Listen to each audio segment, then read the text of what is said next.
নমস্কার। ঊনবিংশ শতকের কোনো একটা সময় জার্মানিতে একটা পার্টি চলছে, একটা বিখ্যাত কোনো হাউসে, মান্যিগণ্য লোকের পার্টি। বিখ্যাত বিখ্যাত ইউরোপিয়ান কবি, দার্শনিক, বিজ্ঞানী, রাজা গজাদের সমাবেশ যাকে বলে।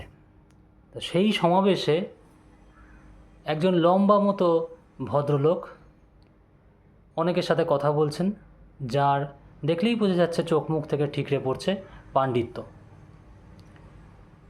দূরে এক ভদ্রমহিলা ওনাকে দেখলেন, শুনছেন যে সবাই ওনাকে বুনসেন নামে ডাকছেন। তাহলে ইনি নিশ্চয়ই বিখ্যাত দার্শনিক ক্রিশ্চিয়ান চার্লস জোসিয়াস ভন বুনসেন না হয়ে যান না? উনি যা সুন্দর দর্শনের প্রবন্ধগুলো লেখেন, অনির্বচনীয়। ভদ্রমহিলা একেবারে যাকে বলে ওনার ফ্যান। তো তিনি এগিয়ে এলেন আলাপ করতে। আরে মিস্টার বুনসেন, আমি আপনার প্রবন্ধ জাস্ট গিলে খাই, কিন্তু আপনি আপনার ওই সাম্প্রতিক লেখাটা, ওই যে ঈশ্বর ও চারুকলা নিয়ে, ওটা তো এখনও শেষ করলেন না, মাঝপথে থামিয়ে দিলেন। অনুযোগের সুরে বলেন ভদ্রমহিলা। তো এটা শুনে সেই সেলিব্রিটি, যাকে সবাই বুনসেন বলে ডাকছিলেন, সেই ভদ্রলোকের ঠোঁটের কোণে ফুটে উঠল এক চিলতে দুষ্টুমির হাসি। পাশে দাঁড়ানো অন্য এক ভদ্রলোক এই ভদ্রমহিলার ভুল ভাঙাতে যাওয়ার আগেই ওই সেলিব্রিটি ভদ্রলোক বলে উঠলেন, আসলে মাঝে আমি মরে গিয়ে ঝামেলা পাকালো, মরে গেলাম বলেই শেষ করা গেল না লেখাটা। এই শুনে ভদ্রমহিলা ঘাবড়ে গিয়ে বোকার মতো তাকিয়ে থাকলেন ওই সেলিব্রিটি ভদ্রলোকের দিকে। তা দেখে পাশের লোকটা জানালেন,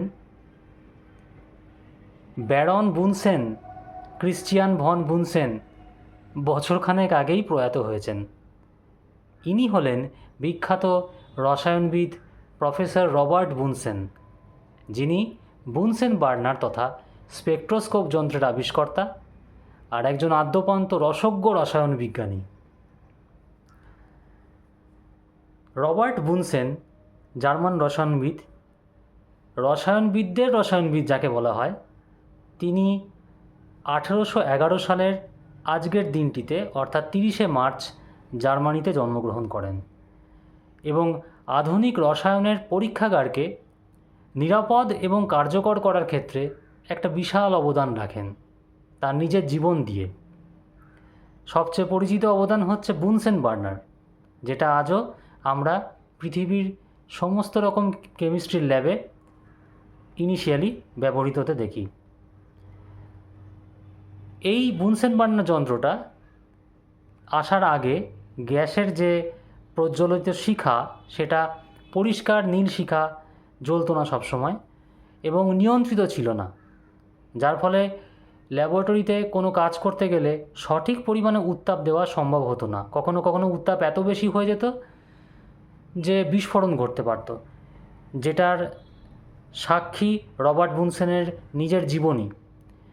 আর্সেনিকের একটা যৌগ নিয়ে কাজ করতে গিয়ে তার এমন বিস্ফোরণে তিনি পড়েন যে তার একটা চোখ স্থায়ীভাবে নষ্ট হয়ে যায়। তারপর থেকেই তিনি কেমিস্ট্রি ল্যাবরেটরিতে সেফটি প্রিকশন এইসব নিয়ে অনেক গবেষণা করে এই বুনসেন বার্নার নামক যন্ত্রটা আবিষ্কার করেন এবং এই যন্ত্রটার সাহায্যেই তিনি স্পেকট্রোস্কোপি বলে বিজ্ঞানের একটি শাখা আছে, সেই শাখার গবেষণাতেও বড় ভূমিকা রাখেন। তিনি এবং তার পদার্থবিদ সহকর্মী গুস্তাভ কারশফ, তার সঙ্গে তিনি একত্রে কাজ করে গবেষণা করে সিজিয়াম আর রুবিডিয়াম নামে নতুন দুটো মৌল আবিষ্কার করেন। সেই ঊনবিংশ শতাব্দীতে এই দুটো আবিষ্কার ছিল স্পেকট্রোস্কোপির মাধ্যমে নতুন মৌল শনাক্ত করার যুগান্তকারী উদাহরণ। রবার্ট বুনসেন দীর্ঘদিন হাইডেলবার্গ বিশ্ববিদ্যালয়ে অধ্যাপনা করেন এবং অসংখ্য ছাত্রকে রসায়ন গবেষণা অনুপ্রাণিত করেন। অনেক ছাত্র আছেন তার, যার সম্পর্কে আমরা বিজ্ঞানের বইতে, টেক্সট বইতে পড়েছি, যেমন Dmitri Mendeleev, Adolf von Baeyer, এরকম আরও অনেকে। আজ রবার্ট বুনসেনের জন্মদিনে তাকে শ্রদ্ধা জানাই। নমস্কার।